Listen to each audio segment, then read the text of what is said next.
influencias, etcétera. Está con nosotros el secretario general de la Presidencia, José Augusto Briones, encargado además del Comité de la Reconstrucción. Señor secretario, gracias por acompañarnos. Empecemos por el lado de las obras, porque también tenemos que hablar de la corrupción. La semana pasada el Consejo de Participación Transitorio presentaba unos datos escalofriantes sobre unos temas de irregularidades terribles descubiertos en la reconstrucción. Digo terribles además porque se juega con la gente que necesita un hogar, que necesita recobrar su vida, y 3 años después muchas personas todavía están intentando hacerlo. Buenos días, y cuéntanos primero qué ha hecho la gestión de este gobierno por la reconstrucción. Muy buenos días, Milton, y a la radioaudiencia de Sucesos. Yo estoy a cargo del Comité de Reconstrucción por encargo del presidente Lenín Moreno desde diciembre de 2018. 4 meses. ¿Qué hemos hecho? Primero, poner la casa en orden. ¿Qué es lo que encontramos? Encontramos abuso en la contratación de proyectos utilizando el estado de excepción, es decir, contratación directa. Inconsistencia entre lo planificado y ejecutado. Sobreprecios. El tema de inconsistencia técnica, de alguna manera, es lo que no permitió seguir adelante los procesos. Hubiera sido irresponsable con ese tipo de estudios, contratados a dedo, con inconsistencia, con diferencia en las cifras, contratar un proceso. ¿Qué hemos hecho? Institucionalizar el comité, exigir revisión técnica de los proyectos, reactivación de las obras suspendidas, principalmente las facilidades pesqueras, el mercado central de Puerto Viejo, los hospitales, que era donde mayor problemas ha existido. En conclusión, en estos 4 meses hemos priorizado obras por $356 millones, en los cuales se incluyen los hospitales de Pedernales y Mantas, la vía Golondrinas-Zaguangal, los silos, varios proyectos de infraestructura y principalmente cumplir condiciones previas para utilizar los préstamos internacionales, que es ahí donde tal vez hay uno de los mayores déficits. Todo eso hemos hecho durante estos 4 meses, Milton. Ahora, hay una imagen que impactó seguramente la semana pasada, que era ver el hospital de Pedernales en carpas y al frente la nueva UPC de la policía, digamos, completamente terminada, bien diseñada, un edificio moderno. ¿Qué pasó ahí? Porque se ve un contraste. Uno puede entender que los presupuestos a lo mejor son diferentes, etcétera, pero uno ve eso y se asusta. Dice, ¿por qué la policía tiene que tener y por qué el hospital no, que atiende a los enfermos, que atiende a los pacientes? La apreciación es correcta, Milton. Los recursos en muchos casos existen, pero la indolencia y la irresponsabilidad con la que se llevaron a cabo algunos procesos desembocan en que una obra esté terminada y la otra no. Con seguridad, y bueno, yo tengo el levantamiento obra por obra de lo que ha sucedido. En la una, los estudios y toda la situación previa fue completa. El hospital sencillamente no se hicieron con los parámetros técnicos. Nosotros hemos puesto en orden esta situación. Se creó un equipo técnico de revisión de todos estos procesos en Ecuador Estratégico y hoy ya tenemos pliegos y podemos convocar. Ese tal vez ha sido uno de los mayores problemas con la cual este periodo de ejecución se ha encontrado, y tenemos ya en orden los procedimientos técnicos. ¿Se hizo mal la planificación del hospital? Se hizo mal la planificación, se hicieron mal los estudios técnicos, se hizo mal las estimaciones, de tal manera que hubiera sido irresponsable salir un concurso con ese tipo de información. ¿Quién hizo mal esa planificación? Está determinado el contratista que lo hizo. Nosotros tenemos un listado de todas las obras. Recuerde usted que el examen especial que salió en días anteriores de la Contraloría apenas audita el 3% de todo el proceso de reconstrucción. El resto lo hemos ido detectando y hemos ido dando información a las autoridades y entidades correspondientes. Uno de los mayores problemas, Milton, es el tema de la reconstrucción, de la información mutilada, desaparecida, que no nos ha permitido reconstruir todo el proceso, valga la redundancia, de información y documentación que lo hemos venido haciendo. ¿Dónde está ese contratista y dónde está toda la información? La información la tenemos levantada, el contratista está siendo sancionado, no es solo uno, son algunos, porque no solo ha habido indolencia por parte de los contratistas. Usted recordará que en el rubro de viviendas, mucha gente inescrupulosa se presentó como promotores del gobierno a ofrecer soluciones habitacionales, recaudando de manera inescrupulosa e ilegal recursos de la gente sin que esto sea cierto. Entonces hemos tenido no solo que luchar con la desidia técnica, sino con la inescrupulosidad de mucha gente. 7:50 conversamos con el secretario general de la Presidencia, José Augusto. Señor secretario, ¿cuál es la situación actualmente en los cantones que han sido más afectados? ¿Cómo evalúa esta situación a los 3 años de este terremoto? Bueno, nosotros en términos generales hemos hecho una intervención general y lo tenemos clasificados por rubros de vivienda, salud, educación, puertos, aeropuertos, vías y sobre todo el tema de infraestructura. Esto lo tenemos levantados en cada uno de los casos. Si me permite dar ciertas cifras, porque es importante que la ciudadanía sepa, porque al fin y al cabo, la mayor cantidad de los recursos recaudados por la ley de solidaridad es la generosidad del pueblo ecuatoriano. O sea, el terremoto recaudó 2.922 millones de dólares, los cuales 1.600 corresponden a la ley de solidaridad, 723 de créditos externos, un préstamo de contingencia del Banco Interamericano de Desarrollo por 175 millones de dólares, recursos fiscales como contrapartida de 160 millones, donaciones de 150 millones de dólares que dan un total de 2.922 millones de dólares. Se decía que la reconstrucción iba a costar 4.000. Se estimó en 4.000, luego se dijo en 3.000. Yo creo que fueron estimaciones ligeras. Si uno se pone a contrastar lo que existe. Ahora, es que hay un tema, hay estimaciones que son objetivas. Lo otro es, por llamarlo de alguna manera, el lucro cesante de comunidades que dejaron de producir y llevar su economía a ritmos normales, que es lo que nos preocupa mucho y es el énfasis que le estamos poniendo a la segunda parte y se lo voy a comentar.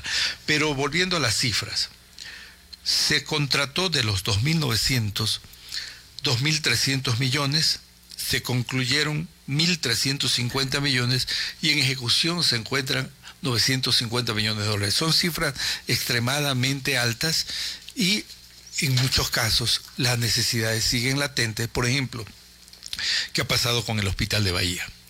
Además de los problemas de estudios, existe porque estamos por solucionar. También hay problemas de estudios. Problemas de estudios, de inconsistencias en cifras y la propiedad del terreno donde se va a emplazar el hospital. Hay una disputa en esos terrenos. Nosotros estamos por superar esa situación con los propietarios, con los supuestos propietarios, de tal manera de tener saneada ese emplazamiento donde se va a poner la obra. En esa parte, ¿cuántas viviendas se han entregado? ¿Cuántas se construyeron? Sí, a ver, de lo que se levantó en esa época, más hubo 31.400 viviendas. Esto es un tema dinámico. Se entregaron 36.000 soluciones habitacionales, pero luego se detectaron otro tipo de viviendas que se han ido construyendo. En la práctica quedan alrededor de 4.000 viviendas todavía que se están interviniendo de los nuevos programas y con una inversión de 450 millones de dólares. Es decir, ese es el saldo que queda. Exacto. ¿Cuál es el déficit y la necesidad de viviendas en la zona de Manabí y Esmeraldas? Bueno, lo que pasa es que aquí se ha contrastado los nuevos programas y con el déficit alrededor de 700 viviendas. Ahora, por ejemplo, también hay problemas en la entrega. Escuchaba el caso de una señora que constaba que ya le entregaron su vivienda y nunca le dieron. Esos son los casos, Milton, a los cuales yo me refería en esta intervención, que mucha gente inescrupulosa se presentó como promotores de vivienda del gobierno y cobraron recursos a la gente estando en carpas. Y esos dineros sencillamente fueron productos de actos de corrupción.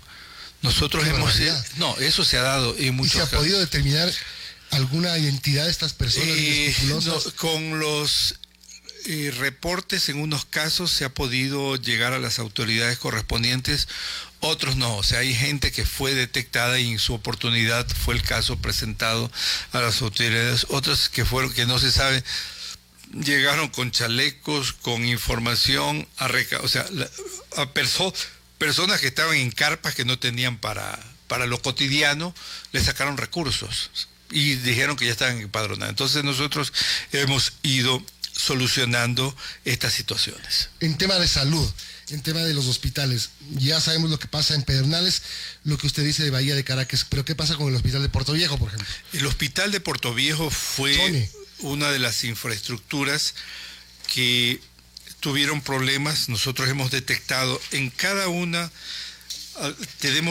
lo que más tiempo nos ha tomado es hacer una especie de reconstrucción forense, y tenemos determinado en cada una de las obras críticas, las acciones realizadas y qué estamos haciendo en cada una de las infraestructuras, porque esto estaba totalmente abierto. En el caso del hospital de Puerto Viejo fue una infraestructura que tenía problemas en los diseños hidrosanitarios que fueron corregidos y hoy la obra ya está en ejecución.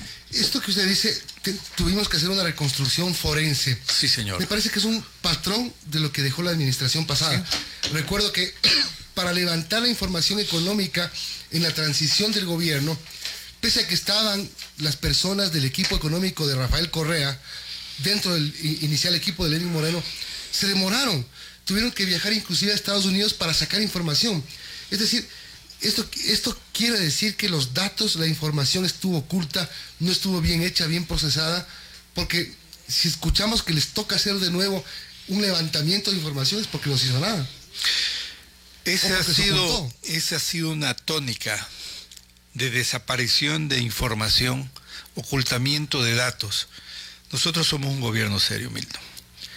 Y a pesar del costo político que podría tener, nosotros estamos revelando las cifras. Bueno, ha pasado con la deuda externa. En algún momento el señor presidente de la República decía que en administraciones anteriores, de los ministros anteriores, le daba miedo cada vez que un ministro de Finanzas decía quiero hablar algo con usted, presidente, porque quiero hablar con usted, presidente, sabe que acabo de encontrar 1.000 millones de deuda más. Entonces, eso ha sido una constante y a nosotros este ha sido un proceso de ir recomponiendo cifras, porque hemos tenido que hacer esa actividad en cada una de las obras para tener levantado y determinar el grado de compromiso, avance y sobre todo lo que queda por hacer. Ahora, yo personalmente he podido ver, 3 años después, he podido estar unas 5 ocasiones en las zonas afectadas, en todas las zonas afectadas, incluyendo la misma semana del terremoto hasta hace 6 meses aproximadamente. Y las diferencias son, digamos, importantes. ¿Qué pasa en Pedernales, donde creo que la actividad privada ayudó mucho? ¿Qué pasa en Bahía de Caracas, donde prácticamente hubo un olvido? ¿Qué pasa en Manta, donde la fuerza que tiene como puerto ecuatoriano le ha dado importante impulso a la reconstrucción? Creo que Puerto Viejo es un caso excepcional porque creo que con la administración local de Puerto Viejo, más la coordinación con el gobierno, se ha logrado hacer realmente una nueva ciudad en Puerto Viejo. Es decir, y Esmeraldas donde realmente creo que es donde menos se ha logrado hacer y lo que menos se ha logrado levantar. En efecto es así, Milton. Yo también, producto de la responsabilidad que tengo, he podido hacer recorrido. Yo, no quiero comparar porque he podido palpar el dolor humano en cada una de las poblaciones y el máximo esfuerzo que están poniendo. Entonces, sí, entonces yo creo que y eso es una sola cosa. Es decir, o sea, el dolor, el empuje de todo, no se han dado las mismas condiciones de institucionalidad local, y esto no es una crítica, pero es una realidad. Por ejemplo, en el tema de la ubicación de recursos para crédito productivo y concretamente los recursos destinados para las entidades de economía popular y solidaria. La proporción entre lo ubicado en Esmeraldas y Manabí es más o menos 5-1. ¿Por ¿Por qué? Bueno, aquí también hay que guardar proporcionalidad. Es más grande la zona de Manabí afectada. Con la zona de afectación. Claro que sí. Pero lamentablemente, por ejemplo, en Esmeraldas, con todo respeto, y estamos trabajando para ello, no se ha podido tener la institucionalidad de cooperativas de ahorro y crédito con balances y con recursos en orden para poder otorgar los recursos. Entonces ahí el proceso es diferente. Mientras usted en un sitio encuentra con entidades que tienen, son recursos públicos, Milton, esto.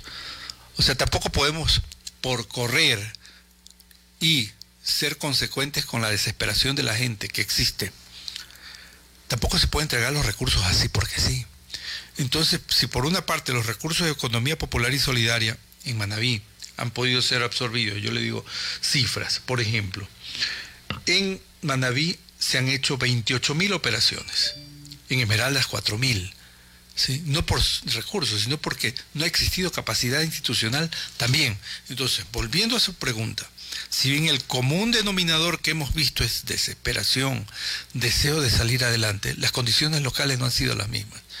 Y eso es con lo que tenemos que trabajar. Los gobiernos locales. Los gobiernos locales, básicamente, y el sector privado, con todo respeto. O sea, yo, perdone que utilice estos términos y no son muletillas. Yo me he recorrido todos los cantones, sujetos del proceso de reconstrucción, y he palpado el dolor de la gente. Yo recuerdo una imagen que vi el año pasado, Cantón Sucre, Bahía de Caracas. Sí, señor. Como ciudadano, el municipio ha avanzado espectacularmente, un trabajo fenomenal, la gente trabajando, la obra haciéndose, y al lado todo caído. Sí. Es decir, el municipio tenía que ser reconstruido primordialmente versus el hospital, versus las personas que viven en carpas, que vivían en una especie de carpas metálicas, sí, donde el calor era... Yo vi. Era un horno eso. Un horno, sí, no me lo contaron. Entonces me quedé impresionado de ver cómo el municipio estaba casi reconstruido y todo caído alrededor en Bahía de Caracas, en Cantón Sucre. Un ejemplo de lo que vi.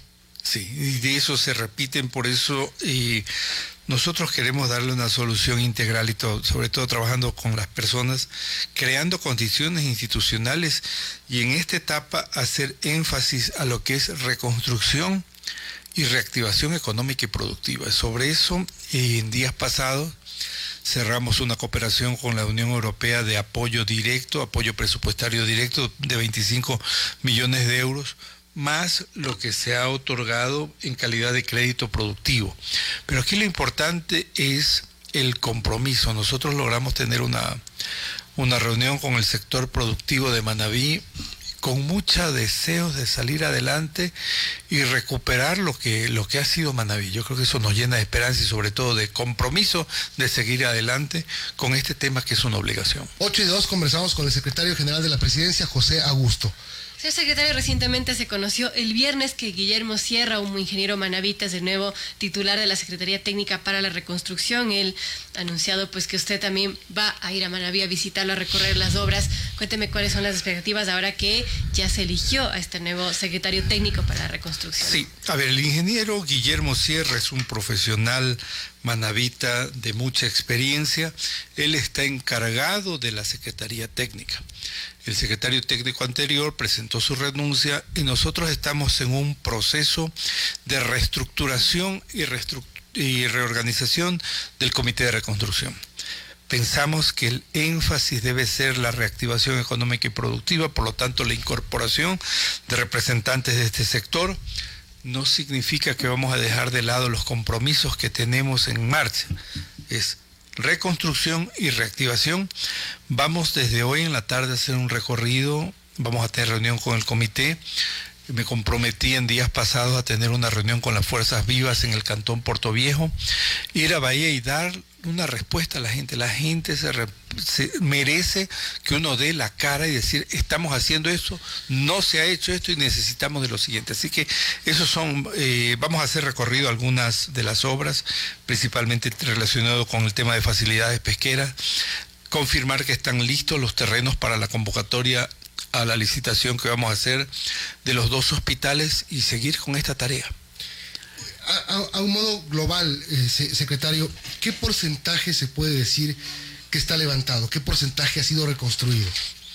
Si hablamos en cifras, está aproximadamente un 65%. Y en ejecución está aproximadamente un 22%. El 17% por comprometer.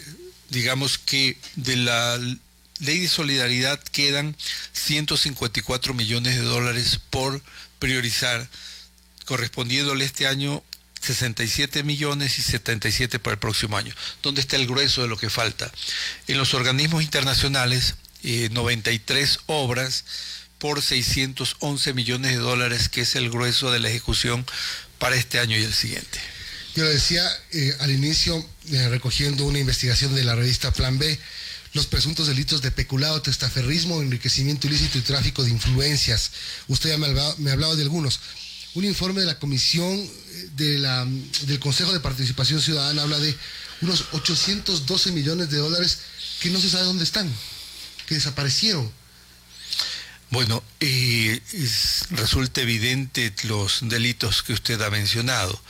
Respecto a las cifras, habría que hacer algún tipo de comparativo, porque nosotros, en términos generales, le mencionaba, de los 2.900 millones se han contratado 2.300, 1.300 concluidos y 950 en ejecución. Ahora, de esos 1.350 millones de dólares de obras concluidas, ¿cuántas fueron ejecutadas técnica y económicamente de manera efectiva? Eso es lo que se está investigando, ¿sí? Entonces probablemente es una estimación de lo que debió ser y lo que se entregó. ¿Culpa de quién es todo esto? Bueno, son temas de corrupción e indolencia, porque si a usted le dicen haga un estudio, se supone que tiene que hacerlo bien, por más proceso de emergencia que exista de por medio. Uno de los mayores reclamos que existe, y lo conversábamos con uno de los afectados, tiene que ver con el proceso de demolición. Las quejas de la gente es que no se respetaron los protocolos técnicos y lo que se iba es marcando con una X, claro, se iba demoliendo. Ajá. Y el que no dejaba demoler le decía, bueno, entonces nosotros no demolemos y va por su cuenta. Entonces, una de las mayores quejas, yo lo he palpado, incluso gente con lágrimas en los ojos que decía, mis casas no debieron haberla demolido. Pero en el dolor que le decían, pasa la escuadra de demolición, si no, usted paga. Entonces, claro, y ahí eso fue y esperando que le den otra, y muchos no les dieron. Entonces, ahí hubo mucha indolencia con toda este dolor que hubo en esa época. Ahora, está mezclado aquí lo público y lo privado en la corrupción. Está mezclado lo local y lo nacional. Sí, señor. Es decir, el tema de sobreprecios, la indolencia, la mala planificación. Sí. O sea, hay un montón de cosas que dan como resultado esto. 22% en ejecución, que es una cifra muy baja para lo que debería ser en 3 años. 64. 64 y el 22% es en... Lo que está por ejecutándose. Lo que está ejecutándose. Sí. Pero bueno, deberíamos estar más alto en 3 años. Definitivamente debería haber. O sea, si esto se hacía de manera responsable, estableciendo parámetros técnicos, ya debe haberse concluido. Claro. No es posible que casi 3 años después, mañana, todavía estemos viendo estudios que no corresponden a la realidad, o estudios mal hechos, o pliegos con sobreestimación de cantidades. Eso es inadmisible. Bueno, esperemos que este año sea una oportunidad, por lo menos para que se concluyan las cosas y se corrijan las distorsiones que provocan que damnificados sigan sufriendo las consecuencias porque no tienen un techo en el que vivir. Así es, Milton, y ese es el empeño del presidente Lenín Moreno y sus instrucciones a cada uno de los responsables, particularmente a mí como encargado del Comité de Reconstrucción y Reactivación Económica y Productiva. Bien, gracias, secretario. Gracias a ustedes por la oportunidad. José Augusto Briones, secretario general de la Presidencia, encargado de la reconstrucción en las zonas de Manaví y Esmeraldas.